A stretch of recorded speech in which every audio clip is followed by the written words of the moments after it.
Zixith pressed his crystalline hand against the observation window and watched the strange ship approach.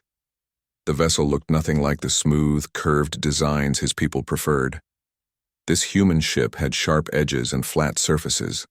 It moved through space with purpose, like a predator cutting through water. The ship called itself the New Horizon. Such an odd name. Zixith's people named their ships after peaceful concepts like gentle current or harmonious light. But humans chose names that spoke of boundaries and exploration. Perhaps this said something about their nature. Captain Jake Murphy appeared on the communication screen first. He had brown hair that looked messy, as if he had just woken up. His eyes were a strange blue color that reminded Zixith of his home, planet's coldest ice caves. When Murphy smiled, Zixith noticed his teeth. They were not flat like plant eaters, nor were they sharp like the few predators his people knew. They were something in between. The human spoke in a calm, friendly voice.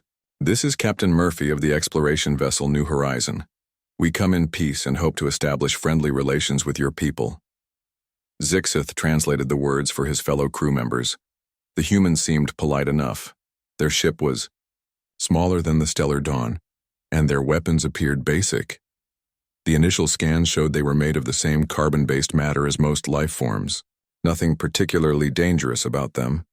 Dr. Lisa Bennett joined the communication next.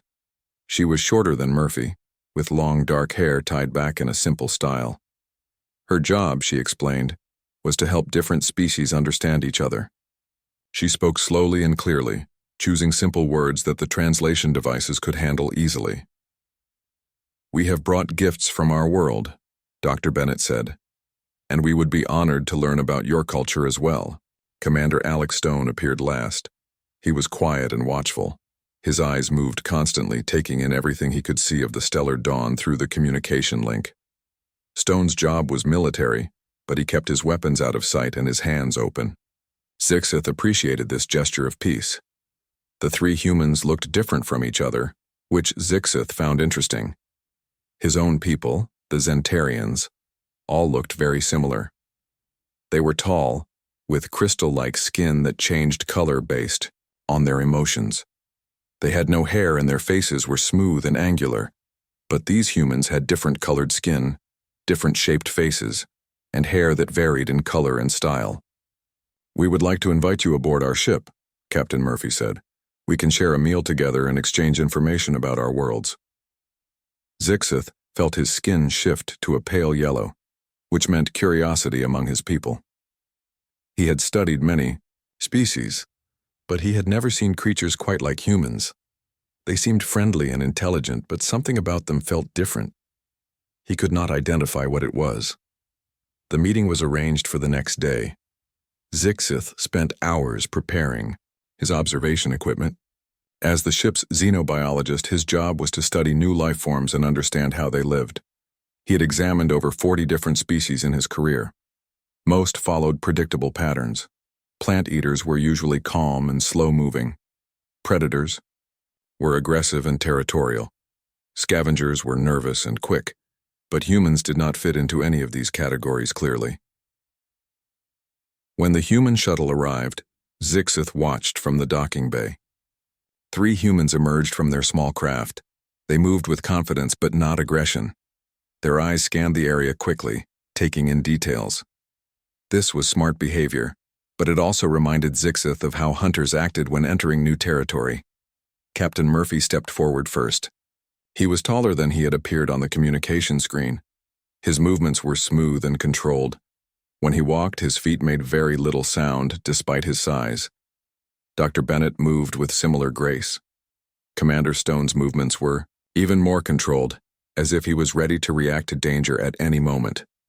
"Welcome aboard the Stellar Dawn," Zixith said through his translation device. His own voice came out as musical tones, but the device converted it to human speech. Captain Murphy smiled again, showing those strange teeth. "Thank you for having us. This is an honor." The humans were led through the ship's corridors. Zixith noticed how they observed everything. Their eyes moved constantly, recording details about the ship's design, the crew, and the technology they saw. This was not casual curiosity. This was systematic information gathering. Dr. Bennett asked questions about Zentarian culture. She wanted to know about their food, their families, and their home world. Her questions were polite but thorough. She was clearly trained to understand other species quickly. Commander Stone said little, but Zixith noticed he paid special attention to the ship's security systems and crew quarters. Again, this seemed like intelligent caution rather than hostile intent. During the tour, Zixith observed the humans' physical characteristics more closely. They were smaller than Zentarians, but appeared stronger. Their muscles moved under their skin in ways that suggested considerable physical power. Their hands had 5 fingers each, with opposable thumbs that could grip objects with precision. Most interesting were their eyes. They faced forward like predators rather than to the sides like prey animals. This gave them excellent depth perception. Their pupils adjusted quickly to changes in light. When they looked at something, they focused with intense concentration. The humans were scheduled to return the next day for a formal dinner with representatives from several species. Zixith looked forward to observing them in a social setting. Perhaps then he could understand what made them seem so different from other species he had studied. As the human shuttle departed, Zixith made notes in his research journal. The humans appeared to be typical omnivores with above-average intelligence and strong social cooperation. They seemed peaceful and diplomatic, but something about them continued to puzzle him. He decided to request that the humans prepare some of their traditional food for tomorrow's dinner. Food often revealed important information about a species' true nature. The formal dining hall of the Stellar Dawn had been prepared for the multi-species gathering. Long tables curved in gentle arcs around the room, each designed to accommodate different body types and dietary needs. Zixith arrived early to observe the setup and check his recording equipment. The Vorthak delegation sat at one table, their green, plant-like bodies swaying gently as they absorbed nutrients through their skin from special light panels. The Quillian representatives floated in tanks of filtered water, their feathery appendages moving in slow, rhythmic patterns. Other species filled the remaining spaces, creating a colorful display of galactic diversity. Captain Murphy and his team entered precisely on time. They wore clean, dark blue uniforms that looked formal but practical. Zixith noticed they moved as a group, with Dr. Bennett in the center and Commander Stone slightly behind, his eyes scanning the room automatically. "Good evening, everyone," Captain Murphy said, his voice carrying easily across the hall. "We are honored to share this meal with representatives of so many worlds." Dr. Bennett carried a small device that she set on their assigned table. "We have brought foods from Earth to share with you all," she announced. "Eating together is one of humanity's oldest traditions for building friendship." Zixith felt his skin shift to pale orange, indicating mild interest. He had studied the dietary habits of many species, but humans were the first to suggest that eating together had social meaning beyond simple nutrition. The human food arrived on several wheeled carts. The smell hit the room immediately. It was rich and complex, unlike anything Zixith had experienced before. His people absorbed liquid nutrients that had no scent at all. But these human foods created aromas that seemed to affect even species that did not use smell for communication. "We have prepared several traditional dishes," Dr. Bennett explained to the gathered aliens. "This one is called pasta. These are vegetables that have been cooked with heat and seasoning. And this," she gestured to a large platter, "is what we call buco." Zixith focused his attention on the buco. It looked like pieces of some animal, brown and glistening, arranged around white objects that he could not identify. Steam rose from the platter, carrying that strange, rich smell. "What are those white objects?" asked Veltar, a Quillian delegate, her translated voice bubbling through her water tank speakers. Captain Murphy picked up one of the white objects with a metal tool. "These are bones," he said casually. "The marrow inside is considered a delicacy on Earth." A silence fell over the room. Zixith felt his skin rapidly shift through several colors as he processed this information. Bones. The white objects were the skeletal remains of some creature. "You eat the bones of other animals?" Veltar asked, her feathery appendages moving faster with what Zixith recognized as distress. Dr. Bennett laughed softly. Not exactly. We eat what is inside the bones. The marrow is very nutritious and flavorful. Zixith watched as the humans sat down at their table and began to eat. They used metal tools to cut the brown meat into smaller pieces. They moved efficiently, their hands working with practiced skill. But it was the way they looked at their food that caught Zixith's attention. Their eyes focused intently on each bite, as if they were evaluating something important. Lieutenant Ben Clark, a younger human, who had not spoken much during the previous day's meeting, reached for one of the bone pieces. He held it firmly in one hand and picked up a long, thin metal tool with the other. "The marrow is the best part," he said to Commander Stone, who nodded in agreement. Zixith moved closer to observe. Clark inserted the thin tool into the hollow center of the bone and began to extract something soft and pale. The substance looked almost like fat, but it moved differently. Clark put the extracted material on a piece of bread and ate it with obvious enjoyment. "It tastes rich and buttery," Dr. Bennett explained to the watching aliens. "Humans have eaten bone marrow for thousands of years. It helped our ancestors survive during difficult times." The Vorthak delegates rustled their leaves in what Zixith knew was their expression of confusion. Plant-based species had no understanding of consuming other living things. The Quillians floated lower in their tanks, which indicated discomfort. But the humans continued eating as if nothing unusual was happening. They talked among themselves about the flavor and texture of their food. They complimented whoever had prepared it. They seemed completely comfortable with consuming the remains of other creatures. Zixith observed their eating habits more carefully. When they cut the meat, they did so with precise movements. They knew exactly where to place their tools to separate the flesh most efficiently. Their teeth worked together to tear and grind the food. They chewed thoroughly before swallowing, extracting maximum nutrition from each bite. This was not the random eating behavior of scavengers. This was systematic consumption by beings who understood exactly what they were doing. "On Earth, we learned to use every part of the animals we hunted," Captain Murphy said during a pause in the conversation.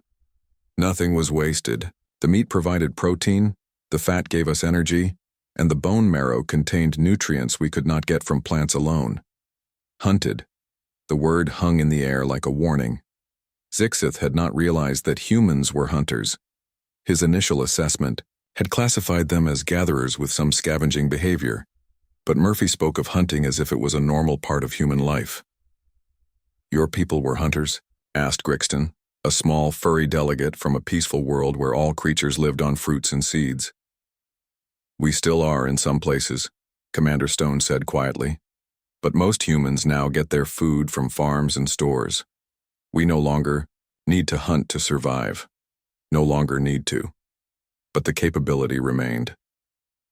Zixith could see it now in the way they handled their eating tools, in the systematic way they consumed their food, in the casual manner with which they discussed extracting marrow from bones. Dr. Bennett noticed the uncomfortable silence from the other species. "I hope we have not disturbed anyone," she said diplomatically. "We understand that different species have different dietary needs. We respect all forms of nutrition." The formal responses came from the various delegates, assuring the humans that no offense had been taken. But Zixith noticed that several species had moved their seating positions to create more distance from the human table. As the meal continued, Zixith found himself unable to focus on the diplomatic conversations happening around the room. His attention kept returning to the humans and their food. They had brought several other dishes, but it was the buco that fascinated him. The casual way they broke down the bones, extracted the marrow, and consumed it with such obvious satisfaction. These were not the actions of desperate scavengers making use of whatever they could find. These were the behaviors of creatures who had perfected the art of consuming other life forms. Zixith could not look away from the human table. While other species picked at their specialized foods or absorbed nutrients through their unique methods, the humans ate with a focus that seemed almost ceremonial. Lieutenant Ben Clark reached for another bone, this one larger than the others he had chosen. The bone was thick and white, longer than Clark's hand. Dark meat still clung to both ends, but the middle section was smooth and hollow. Clark held it up to examine it, turning it slightly in the light as if judging its quality. "This one looks perfect," he said to Captain Murphy, who nodded approvingly. Clark set the bone on his plate and picked up a different tool from the collection beside his plate. This tool was not like the others. It had a heavy metal handle and a narrow, pointed end.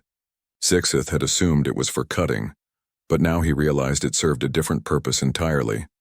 The young human positioned the pointed end at the center of the bone and struck it firmly with the side of his other hand. The sound echoed through the dining hall like a small explosion. Several alien delegates jumped in surprise. The Quillians retreated deeper into their water tanks. But the humans did not react to the noise at all. They continued their conversations as if nothing unusual had happened. This was clearly normal behavior for them. Clark struck the bone again, harder this time.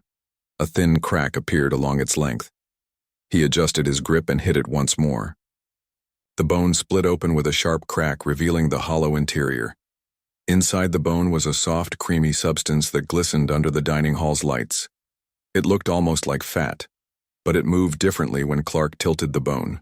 The substance was the color of pale butter and had a smooth, rich texture. Zixith felt his skin cycle rapidly through colors he had never experienced before. Horror, fascination, and something else he could not identify. The other Zentarians in the room were also changing colors, their crystal-like surfaces reflecting their confusion and distress. Clark used his pointed tool to scoop out the marrow. He worked carefully, extracting every bit of the substance from both halves of the broken bone. The marrow came out in long, smooth pieces that he placed on a slice of bread. "The best part of the whole meal," Clark said with genuine pleasure in his voice. He bit into the bread and marrow combination, chewing slowly. His eyes closed slightly, and a satisfied expression crossed his face. Dr. Bennett noticed the stares from around the room. "Bone marrow has been eaten by humans for over 2 million years, she explained calmly. "Archaeological evidence shows that our earliest ancestors cracked open bones just like this. It was one of our most important food sources. 2 million years. Zixith's mind struggled to process this information. Humans had been systematically breaking open the bones of other creatures for 2 million years. This was not a recent behavior, or a cultural choice. This was an ancient instinct that went back to the very beginning of their species. Captain Murphy also selected a bone and began the same process. His movements were even more efficient than Clark's. He knew exactly where to strike to split the bone cleanly. His toolwork was precise and practiced. When he extracted the marrow, he did so with the skill of someone who had done this countless times before. "Our ancestors were scavengers at first," Murphy said between bites. "We followed the big predators and took what they left behind. But we learned to break open the bones that even the strongest predators could not crack. The marrow inside gave us the nutrition we needed to develop larger brains." Commander Stone had been quietly eating his own portion, but now he joined the conversation. "Later, we became the hunters instead of the scavengers. We learned to bring down prey that was larger and stronger than us. But we never stopped eating marrow. It is still one of our favorite foods." Zixith watched Stone crack open his bone with casual efficiency. The military officer's movements were controlled and precise. There was something about the way he held his tools that reminded Zixith of weapons handling. The same grip, the same focused attention, the same smooth coordination between hand and eye. Dr. Bennett continued her explanation, apparently unaware of the growing unease around the room. "Humans developed persistence hunting. We would chase animals for hours or even days until they collapsed from exhaustion. Our endurance was our greatest weapon. Once the prey was down, we used tools to process every part of the carcass." Persistence hunting. The phrase sent a chill through Zixith's crystalline body. He imagined these humans running tirelessly across vast distances, never stopping, never giving up until their prey simply could not run anymore. It was not the quick kill of a typical predator.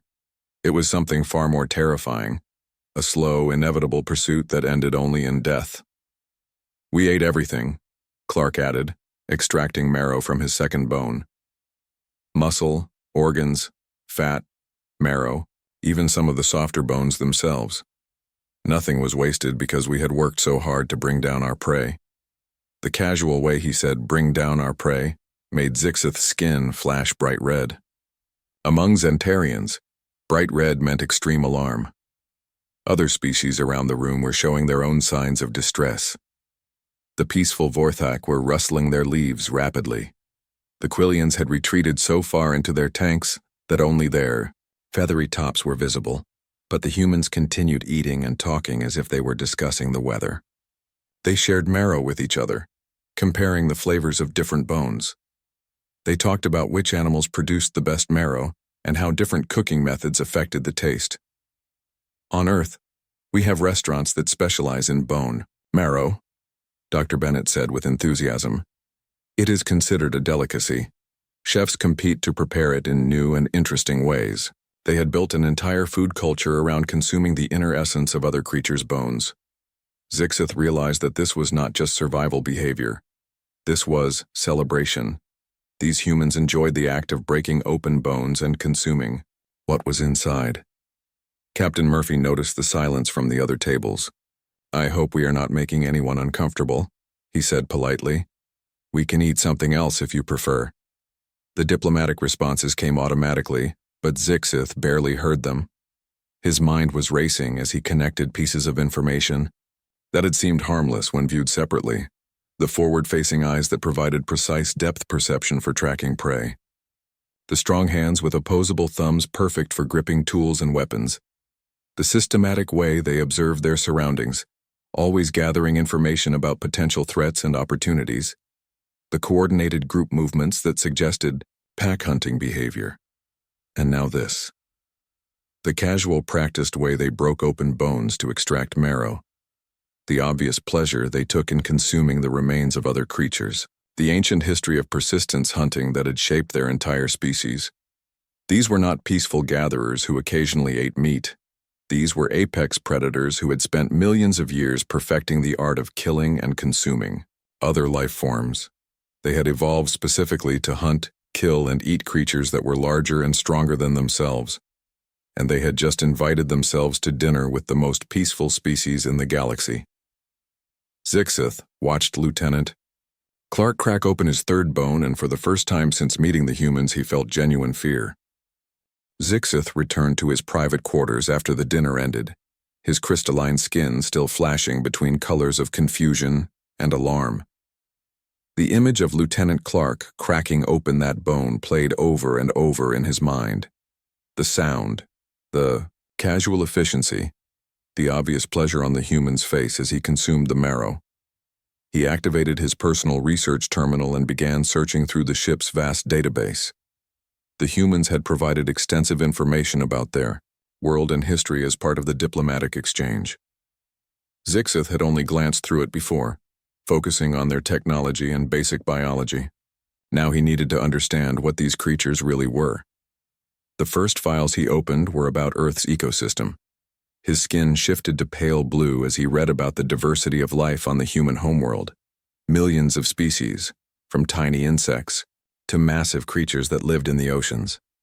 But as he dug deeper, a pattern emerged that made his crystalline body grow cold. Humans had driven dozens of large species to extinction, not through disease or natural disaster, but through hunting. Massive creatures with thick hides and dangerous tusks had all disappeared when humans developed better tools and hunting techniques. The files described it as prehistoric overkill. Zixith found images of these extinct creatures. Giant mammals with curved tusks longer than a human's body. Massive ground-dwelling birds with claws like daggers. Powerful predators with teeth designed for crushing bones. All of them had vanished when humans spread across their planet. He searched for more information about human hunting methods. The database contained detailed descriptions that made his skin cycle through shades of red and orange. Humans had developed spears, arrows, and traps. They used fire to drive animals into killing zones. They worked in coordinated groups to surround and overwhelm prey many times their size. But it was the section on persistence hunting that truly disturbed him. Zixith read about humans chasing animals across vast distances under the blazing sun. The prey would run until exhaustion, their bodies overheating, their muscles failing. Meanwhile, the humans would continue at a steady pace, their bodies cooling through a unique sweating system that no other creature on their planet possessed. The hunted animals would stumble and fall, unable to continue. Then the humans would arrive, fresh and ready to kill. It was not a fair fight. It was a systematic execution that could take hours or even days to complete. Zixith opened another file and found himself looking at images of human tools. Not their modern technology, but the weapons their ancestors had created. Sharp stone points attached to wooden shafts, curved blades designed for cutting through hide and muscle, heavy clubs for crushing skulls and breaking bones. Every tool had been designed for killing. Even their earliest implements showed an understanding of anatomy and physics that spoke of generations of experience in taking life from other creatures. These were not the desperate tools of scavengers. These were the refined instruments of master predators. The database contained recordings of Dr. Bennett from earlier cultural exchanges. Zixith played them back, listening with new understanding, as she described human development. Cooking with fire allowed us to extract more nutrition from our food, her voice said through the speakers. We could break down tough plant fibers and make meat easier to digest. This gave us more energy to support our growing brains. But Zixith now understood the real meaning behind her words. Cooking had not just made food easier to eat. It had made humans more efficient at consuming other creatures. Fire had turned them into better killers by allowing them to extract maximum value from every kill. He found military records that the humans had shared as part of their diplomatic package. Their history was filled with wars between different groups of their own species. The weapons they created became more sophisticated over time, but the basic goal remained the same: kill the enemy as efficiently as possible.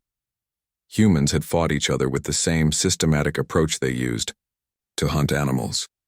They studied their opponents, learned their weaknesses, and developed strategies to exploit them. They created weapons designed to kill other humans, creatures with the same intelligence and abilities as themselves. If they could do this to their own species, what would they do to aliens? Zixith opened a communication channel to Dr. Bennett. Her face appeared on his screen, showing curiosity rather than concern. "I hope you enjoyed the dinner," she said pleasantly. "I noticed you seemed very interested in our food preparation." "Dr. Bennett," Zixith said carefully, "I have been reading about human history. Your species has eliminated many large animals from your world." She nodded. "Yes, that is true. Humans had a significant impact on Earth's ecosystem as we developed. We have learned to be more careful now, but our ancestors did cause many extinctions. And you fought wars against other humans for thousands of years." "Also true," she said with a slight frown. "Humans have had conflicts throughout our history, but we have also learned to cooperate and work together. That is why we are here, seeking peaceful contact with other species." Zixith felt his skin shift to deep purple, indicating serious concern. "Dr. Bennett, your species evolved as apex predators. Everything about your biology and behavior suggests you are designed for hunting and killing, yet you present yourselves as peaceful explorers." Dr. Bennett was quiet for a moment.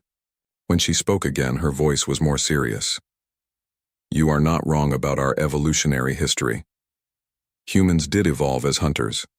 We are capable of violence when necessary, but we are also capable of choice. Choice? We can choose to be predators, or we can choose to be something else. Most humans today live their entire lives without hunting or killing anything larger than an insect. We have chosen to build civilizations based on cooperation rather than domination." Zixith absorbed this information. The concept of choice was familiar to him, but the idea that an entire species could choose to act against their basic nature was difficult to understand. "But the capacity for violence remains," he said. "Yes," Dr. Bennett admitted. "It remains. We cannot change millions of years of evolution, but we can choose how to use our abilities. We can choose to be protectors instead of predators." After the communication ended, Zixith sat in his quarters thinking about what he had learned. Humans were apex predators who had chosen to suppress their natural instincts in favor of cooperation and peace. But the predatory nature was still there, hidden beneath their diplomatic smiles and friendly gestures. This made them either the most trustworthy species in the galaxy or the most dangerous. They had the capacity to destroy other civilizations, but they chose not to use it. The question was, how long would they maintain that choice, and what would happen if they ever decided that cooperation was no longer in their best interests? The final diplomatic meeting took place 3 days after the dinner. Zixith entered the conference room with completely different eyes than when he had first met the humans. Where he once saw friendly explorers, he now saw apex predators choosing to wear masks of civilization. Captain Murphy sat at the head of the human delegation, his posture relaxed but alert. Zixith noticed things he had missed before. The way Murphy's eyes tracked every movement in the room.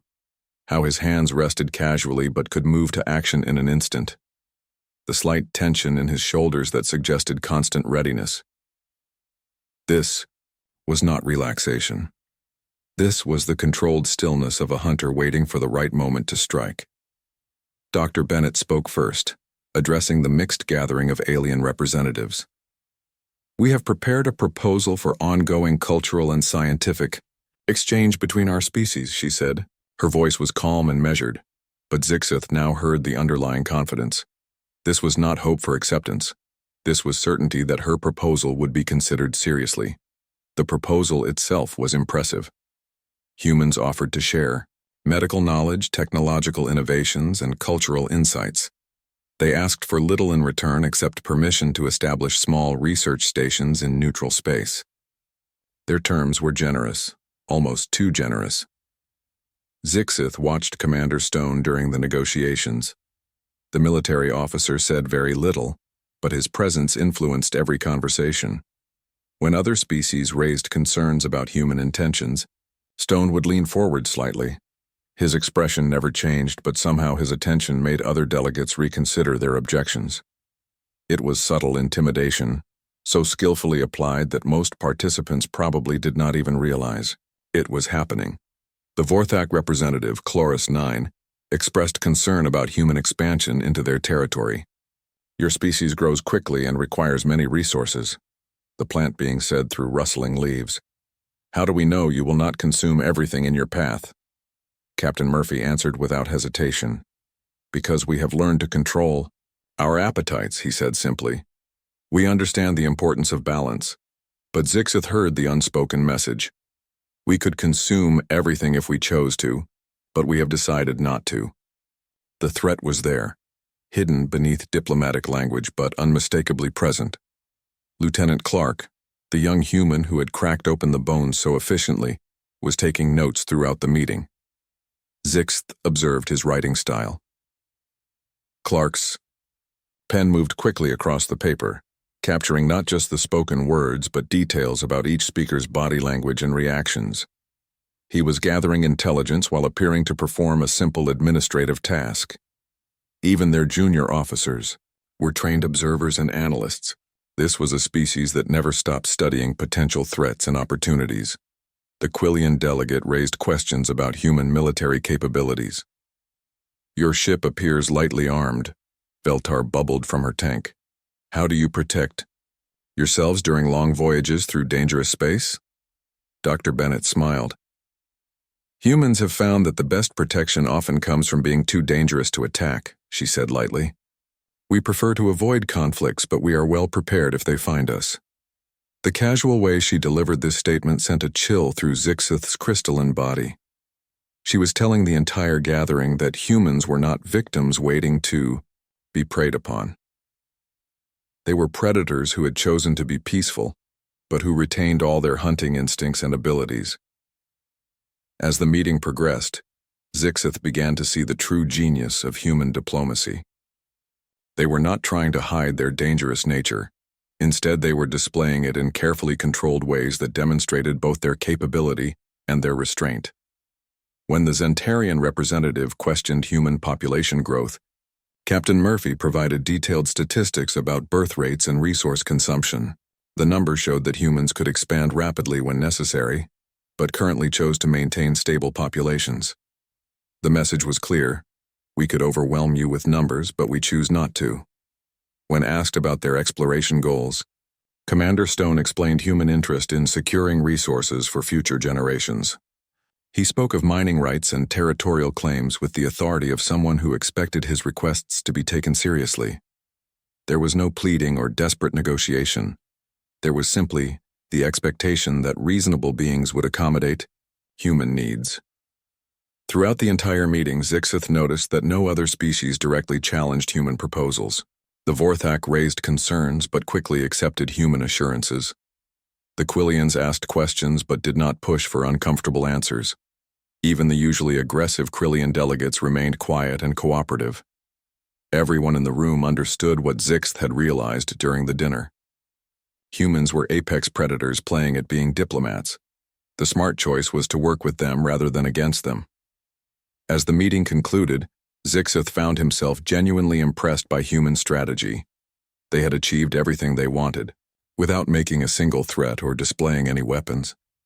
They had simply made it clear that cooperation was in everyone's best interests. Lieutenant Clark approached him after the formal session ended. "Dr. Zixith," he said politely, "I wanted to thank you for observing our dinner customs. Dr. Bennett mentioned that you seemed particularly interested in our food preparation." Zixith's skin shifted to cautious yellow. "It was educational," he replied carefully. Clark smiled, showing those omnivore teeth that Zixith now understood were designed for tearing flesh from bones. "Food tells you a lot about a species," the young human said.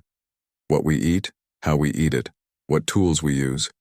It reveals our true nature better than any diplomatic speech." The human was acknowledging that Zixith had understood the message. Clark knew that his casual bone-cracking had revealed humanity's predatory heritage, and he was comfortable with that revelation. "Your species chooses cooperation despite your natural inclinations," Zixith said slowly. "We choose what works best," Clark replied. "Right now, cooperation works best, but we never forget what we are capable of when cooperation fails." That evening, Zixith made his final log entry about the human encounter: species designation, Homo sapiens, classification, apex predator with advanced social cooperation, threat level, extreme, but currently peaceful. Recommendation: full diplomatic cooperation strongly advised.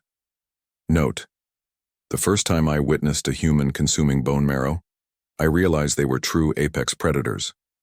What I learned afterward is that they are apex predators who have chosen to be something better.